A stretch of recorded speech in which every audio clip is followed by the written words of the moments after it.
Olá, boa tarde a todos.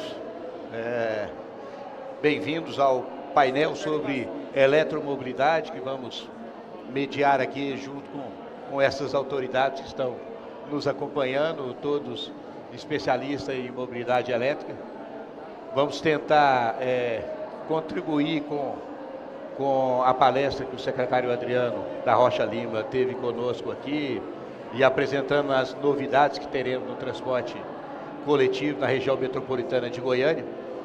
E eu queria começar o nosso debate, a nossa conversa aqui, chamando os nossos três colegas de debate para poder se apresentar e contar o que cada um faz na sua vida, no seu trabalho.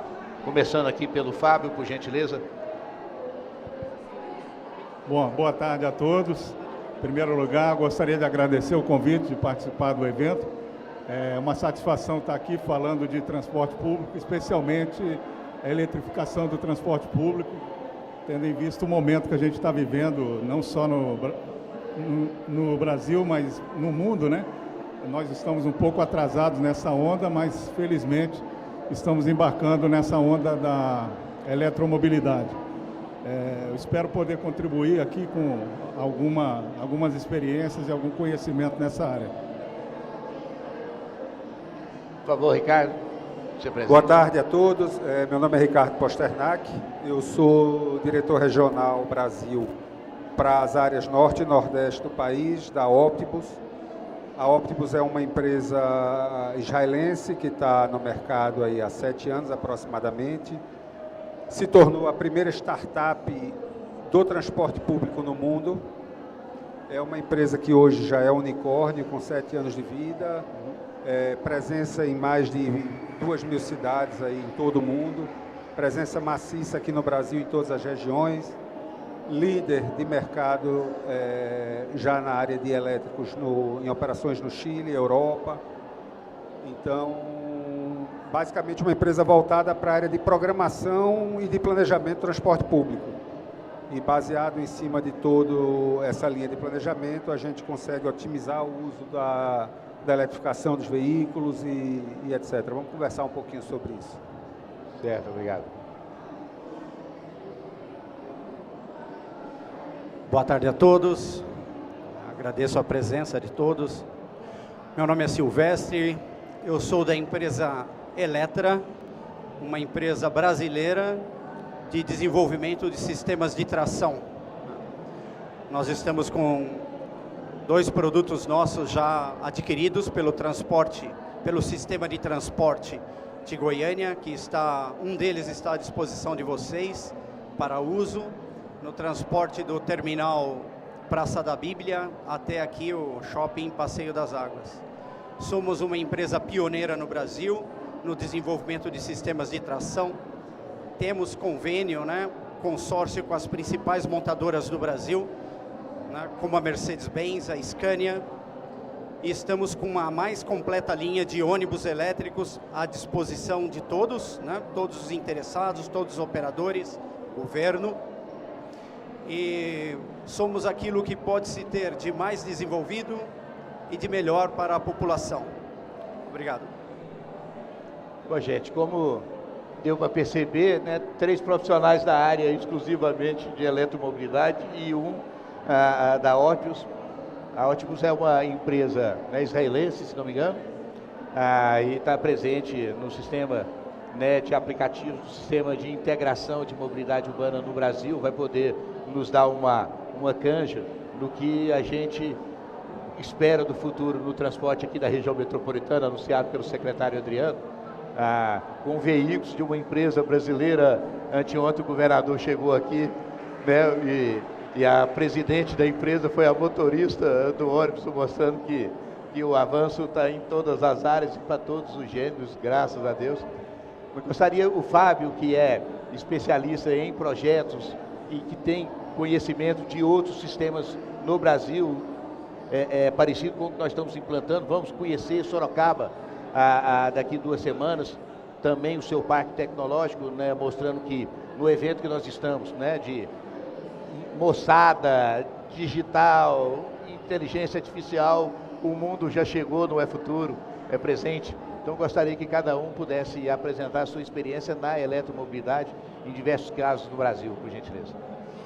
Bom, eu sou pesquisador na área de transporte, tenho trabalhado na área de combustíveis alternativos e eletromobilidade.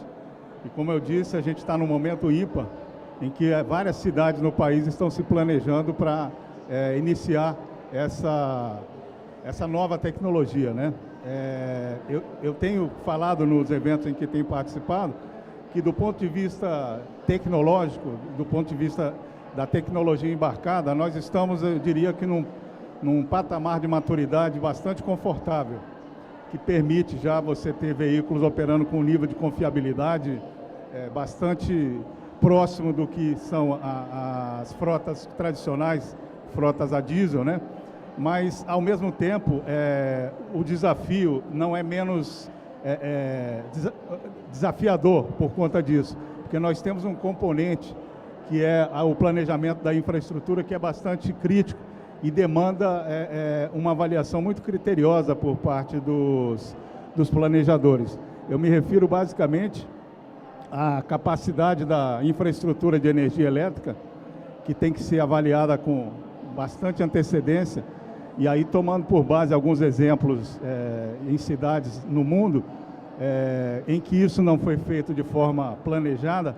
O que aconteceu muitas vezes é de que os veículos são adquiridos, após a recepção dos veículos, se começam a observar problemas na infraestrutura de recarga, e muitas vezes você tem que parar a frota para fazer o upgrade da infraestrutura, para aí então começar a operar. Então, é uma recomendação que sempre se faz, é você trabalhar no processo de planejamento com uma ênfase muito grande nas infraestruturas de recarga, seja ela junto às distribuidoras e a infraestrutura de garagem propriamente dita, né? Tem que, muitas vezes requer upgrades de rede, etc. Eu vou mencionar aqui dois aspectos primordiais no planejamento da infraestrutura, que é você ter capacidade de rede, ou seja, a rede tem que suportar aquele pico de carga que porventura seja demandado pelos usuários, que no caso de uma frota de ônibus, dadas as potências, é algo bastante relevante, e além disso tem que ser uma rede resiliente, né? Porque você está com a vida das pessoas está ali, os seus deslocamentos para o trabalho, para seu lazer, muitas vezes consultas médicas, e você tem que ter um transporte confiável. Então, além da capacidade em si, você tem que trabalhar com o conceito de resiliência de rede, que ela tem que ser capaz de prover energia em situações de contingência. Então, em linhas gerais, para iniciar a discussão aqui, essa seria a minha abordagem no que diz respeito à rede. Vou passar para os colegas, então, que devem fazer considerações sobre outros componentes do sistema de transporte de ônibus elétrico. Mas esse da energia ser entregue é um grande desafio, né? O tamanho da logística, o tamanho da instalação necessária para que a frota possa rodar e rodar com segurança é um ponto crítico, né, a ser testado por todos, né? Não aceita blackout, por exemplo. Se houver um blackout na cidade, o transporte não funcionaria no dia seguinte, né? Temos essa pena. Só complementando, Ricardo, um outro aspecto que eu acabei não mencionando, mas que é quase que óbvio, todo esse processo de transição, ele visa a melhoria dos aspectos ambientais, né? Então, não adiantaria de nada você não ter uma matriz energética o mais próxima possível de uma matriz limpa, porque senão você estaria trocando quase que 6 por meia dúzia. Não é exatamente 6 por meia dúzia, porque o powertrain elétrico ele tem uma eficiência muito maior, então só aí já haveria um ganho.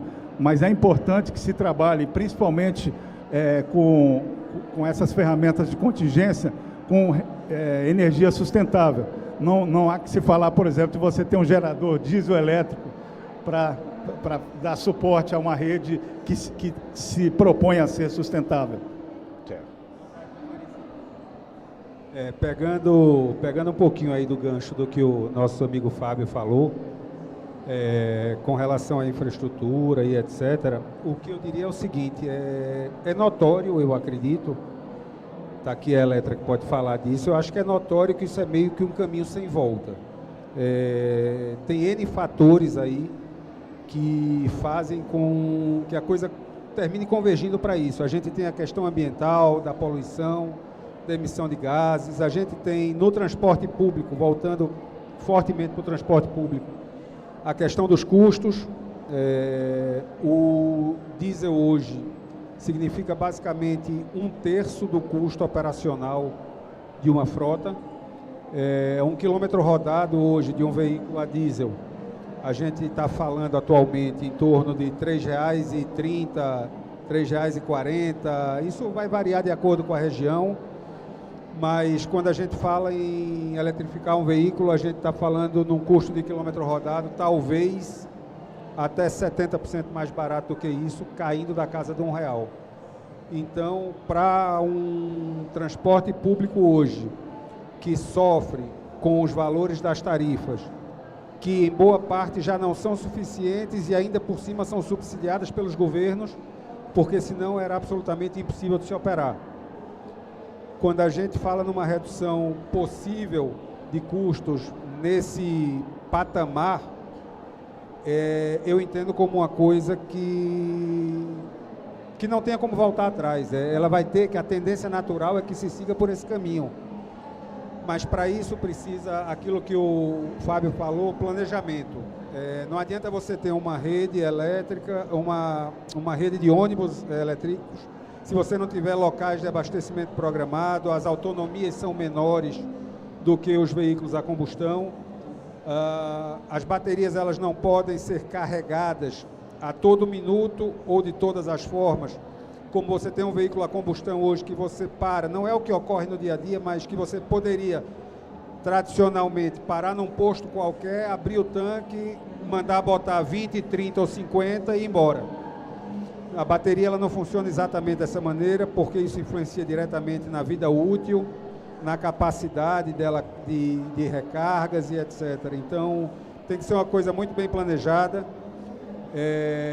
Para isso, que a Optimus hoje já tem o sistema dela 100% pronto para fazer exatamente esse planejamento baseado no tipo de veículo, no tipo de bateria, na capacidade de bateria, nas funções de recarga, e aí dimensionar, pelo que se tem de infraestrutura localizada na cidade, o melhor formato de fazer essa operação de transporte do dia a dia. Mas que eu entendo como uma coisa que é irreversível. O investimento é muito alto, a gente sabe, mas precisa que seja feito um planejamento para que se consiga levar isso à frente definitivamente. É natural. Puxa vida.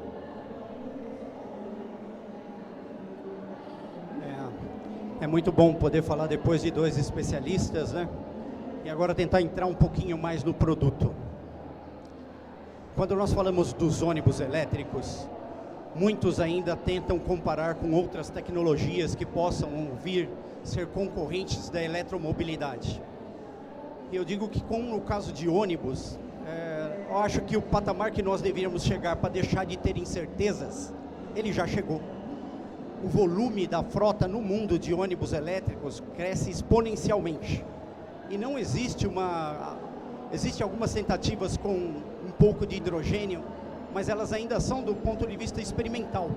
Não existe uma frota com volume ou uma grande fábrica com volume de produção de ônibus a hidrogênio, fazendo com que a eletromobilidade seja a solução a ser tomada na descarbonização, né, das cidades aonde ela é introduzida.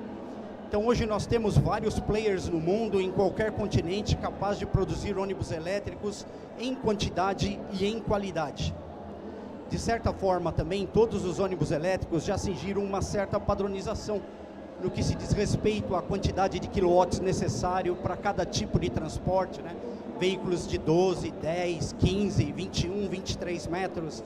Então já existe uma proporção bem projetada do que se deve, de quanto consome cada carro desse por quilômetro rodado. Isso facilitou demais o dimensionamento e principalmente a colocação de custos. Então, todos sabem quanto custa hoje um quilômetro rodado para cada tipo e para cada modelo de veículo. Com isso, quase todas as capitais do Brasil e as grandes cidades da América Latina têm projetos em fase final de execução, né?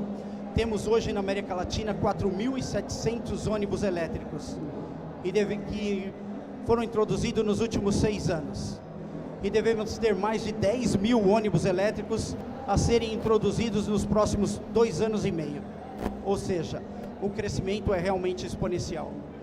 Com isso, a Eletra, na cidade de São Bernardo do Campo, montou uma fábrica com capacidade atual de 150 ônibus mês, 1.800 ônibus ano, o que é capaz de prover a necessidade urgente que nós temos no Brasil de ônibus elétrico para os próximos meses.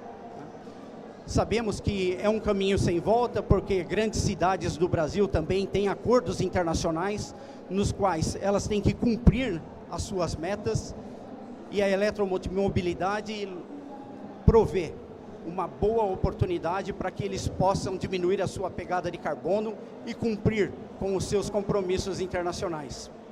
Nós temos orgulho de serem brasileiros, estarmos há mais de 112 anos no segmento. Começamos com o transporte de pessoas por cavalos, trazendo da cidade de Santos até o Planalto Paulista. Daí começamos a produzir os primeiros ônibus e hoje temos o orgulho de ser uma empresa brasileira bem estabelecida, reconhecida internacionalmente como uma excelente provedora de ônibus elétricos. Obrigado. Parabéns, e tudo aqui no Brasil, né? Muito bom. Eu queria tirar uma dúvida. Você falou em 4.700 veículos na América Latina. Quantos deles articulados? Você já estão com mais 4.000 veículos elétricos, né, entregues. É interessante, né? A América Latina, ela é muito parecida quando você olha para uma cidade como São Paulo, Rio de Janeiro. Então, as grandes cidades são formadas por periferias muito próximas de um centro, né? De um centro melhor desenvolvido e uma periferia que tem o seu plano diretor um pouco esquecido, né? Então, por incrível que pareça, a maior parte dos ônibus na América Latina estão entre 10 e 12 metros. Certo. A quantidade de ônibus articulados é relativamente pequena.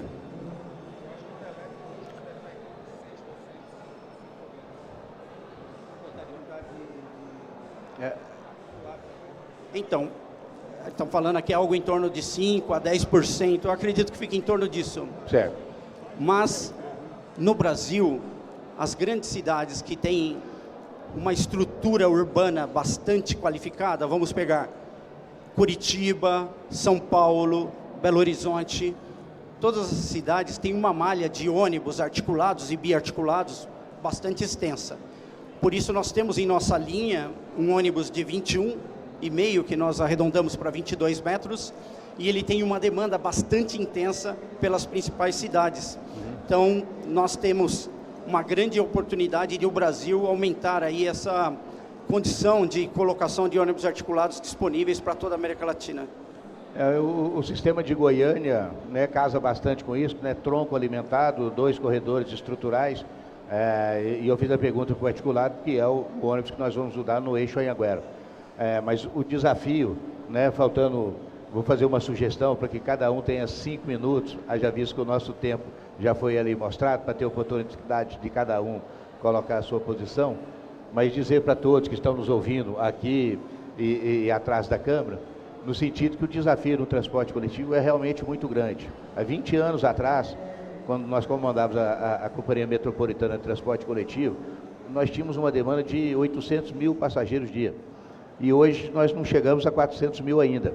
Então, a perda para o transporte individual, né, a falta de sensibilidade do governo federal e das políticas, né, para que a gente possa atrair o usuário, a cidade para funcionar em torno do transporte público, ainda é bastante grande, é um desafio que, no meu entendimento, nós temos que começar nas cidades pequenas e de médio porte, para não conseguirmos ter novamente cidades grandes, de grande porte, o caos, né? Vamos tentar corrigir desde o início nas cidades que estão progredindo. Sorocaba é um grande exemplo que a gente vai conhecer, e Goiânia, para a cidade de médio porte e região metropolitana, vamos tentar continuar sendo, né, uma vitrine para o Brasil, que aqui começou os trabalhos, né, com tecnologia embarcada, não ter mais o cobrador, né, nós temos uma política há mais de 20, 30 anos se consolidando cada vez mais. Por favor, Fábio, as suas considerações, os seus levantamentos finais. Bom, por gentileza. eu queria fechar aqui com algumas considerações. A primeira delas é que o sistema de transporte público, de fato, tem sido ameaçado por uma série de fatores tecnológicos, inclusive os aplicativos, de alguma forma, têm feito uma competição muito intensa, e só existe uma forma de o transporte público fazer frente a isso, que é com melhoria de qualidade. E aí, qualidade é o nível de serviço prestado e também a questão ambiental, porque o passageiro ele é sensível a esse atributo no serviço prestado. Então, se você tem um veículo que roda suave, sem trepidação, como é o caso de ônibus elétrico, que não faz aquele volume de fumaça, isso tem um diferencial. E, além disso, as tecnologias de informação agregadas ao transporte tendem a torná-lo mais competitivo ante esses outros competidores. Além disso, é importante também a adoção de políticas públicas. E aí eu vou pegar o gancho aqui, focando exclusivamente na eletromobilidade. Nós estamos, como foi colocado aqui pelo colega da Eletra, num momento ímpar. A indústria está num crescimento exponencial e, especialmente no Brasil, nós vamos ver isso muito em breve com a entrada em funcionamento da frota em São Paulo, que advém exatamente de uma política pública, que foi a proibição de emplacamento de ônibus diesel a partir do ano passado. Então, esse número de 4.700 ônibus na América Latina como um todo, que nós estamos atrás, muito possivelmente no final do ano nós vamos passar a ser o primeiro da lista, porque São Paulo deve emplacar em torno de 2.400 ônibus. Junto a isso, é necessária uma política pública, primeiro, de apoio à indústria, para prover os volumes que as cidades vão demandar, que vai ser algo assim, muito expressivo, né? Uma série de cidades iniciando esses processos. Política pública voltada para a logística reversa de baterias, porque é importante ressaltar que os veículos elétricos são ambientalmente sustentáveis, mas as baterias elas são feitas de componentes químicos que são minerados. Então, existe toda uma preocupação no sentido de você ter a logística reversa para poder lidar com essas baterias ao final da vida útil, reciclagem, etc. Então, são aspectos assim, muito importantes que, eu diria, os profissionais da área de transporte têm um grande desafio pela frente, sejam eles na área operacional, seja na área de planejamento e na área de tecnologia. Eu diria que é um campo bastante promissor nos próximos 10, 15 anos aqui no Brasil e no mundo. Obrigado, Fábio. Ricardo, por gentileza. Eu queria finalizar dizendo o seguinte: eu acho que o que a gente vai precisar efetivamente para garantir aí uma evolução para a eletrificação da frota e do transporte público aqui no país, basicamente é planejamento. Eu acho que planejamento é a palavra-chave aí da história toda. E planejamento, eu digo, em todos os setores. Planejamento em matéria-prima para a produção, que não era ainda um foco do nosso mercado interno. Planejamento das políticas públicas, porque se a gente não tiver um planejamento e políticas públicas, os operadores por si só definitivamente não vão conseguir fazer isso. Isso aí é claro, para mim pelo menos é muito claro. Um planejamento de infraestrutura em todo o território, isso foi um assunto que eu conversei muito com o Fábio aqui antes da palestra começar, aqui da nossa palestra, do nosso bate-papo começar. E o planejamento da operação em si, para cumprir todas as, entre aspas, aí vamos falar, limitações que o transporte eletrificado ainda tem no país. Isso desde os primórdios, quando o transporte eletrificado era feito pelos conhecidos trólebus. Tem muita gente aqui, eu acho que nem sabe o que é um trólebus. São aqueles ônibus elétricos que andam lá com aquelas duas varinhas penduradas na rede elétrica e que também tem sua restrição, porque aquela rede elétrica ela não está na cidade inteira. Então, é como se você tivesse que transitar com o ônibus a bateria em locais que você não tivesse pontos de reabastecimento. É praticamente a mesma coisa. Então, eu acho que a Optibus entra num ponto muito importante dessa logística toda, que é a parte do planejamento da operação em si, propriamente dita. Quando a Eletra colocou muito bem aqui a questão dos tamanhos de veículos e, portanto, suas próprias capacidades, a gente consegue planejar hoje um transporte público baseado em cima da demanda de passageiros em cada linha. Então, eu sei por horário se naquela linha, naquele momento, eu preciso de um veículo articulado ou se um micro-ônibus, por exemplo, consegue atender com mais autonomia, com menos desgaste, com menos ocupação de via. Então, essa parte hoje que a Optibus tem como função de planejar o transporte público é parte fundamental. A gente já tem grandes operações no Brasil hoje. Você falou de Sorocaba, a operação toda do BRT de Sorocaba hoje é planejada por sistema Optibus. O metrô do Rio de Janeiro é planejado por sistema Optibus. Então, a gente tem grandes operações hoje e a plataforma já está 100% pronta para o planejamento da operação elétrica hoje dentro do país. Obrigado, Ricardo. Falar como terceiro é bom, né? A base é o planejamento, né? Tendo o planejamento, você tendo uma boa descrição do que você quer na sua cidade, a execução se torna muito mais fácil e muito mais assertiva. Mas eu diria assim, se planeja para que você tenha uma estabilidade no horário da chegada de cada ônibus, o mais dentro da necessidade de cada pessoa da sociedade. Daí, o ônibus passando no horário, com qualidade, com preferência, o ônibus tem que chegar primeiro, senão as pessoas não vão optar pelo ônibus. Então, a priorização das vias públicas para o transporte coletivo, né, ao invés de ao transporte individual.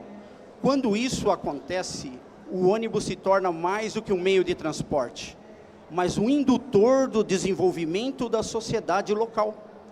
Todos vão querer investir próximo aonde passa este tipo de corredor de ônibus que é estável, com qualidade e com prioridade. Isso nós podemos ver que não está no campo das ideias. Isso está na realidade quando nós olhamos para todos os corredores de Curitiba. Se você voar sobre a cidade de Curitiba, você vai perceber que a cidade se desenvolveu em torno das linhas e corredores de ônibus. E aí, a cidade ficou toda ela planificada, o que ajuda a todos. Você tem um sistema que tem uma boa ocupação, tem uma boa qualidade, é de confiança, e assim também no ABC Paulista, no corredor ABD, que liga o extremo sul da cidade de São Paulo ao extremo leste. Não existe mais horário de pico, porque agora, completando 40 anos, esse corredor, que era, como disse o nosso amigo, composto por trólebus, trouxe universidades, indústrias, hospitais, todo tipo de serviço técnico e todas as pessoas, sejam elas o mais simples trabalhador, a pessoa bem posicionada numa classe média, como um médico, um advogado, alguma pessoa usa o ônibus para ir nos seus deslocamentos ao seu trabalho ou estudar. Por quê? O ônibus chega mais rápido, é estável, previsível, confortável e de qualidade. E é assim que nós, como profissionais, queremos planejar e entregar para a população da cidade que tanto merece um sistema de ônibus dentro desse padrão de qualidade que nos orgulha muito. Tá, senhores, termino agradecendo, né, esses três profissionais que nos deram uma palhinha do conhecimento deles conosco aqui sobre eletromobilidade. Agradecemos, né, a paciência de todos, o Instituto Campus Party pela oportunidade, Secretaria-Geral de Governo, né, que já tivemos uma palestra do nosso secretário, ao subsecretário de Cidade e Transporte, Miguel Ângelo Piscinotti, e toda a equipe da Superintendência da Região Metropolitana de Goiânia. Muito obrigado a todos.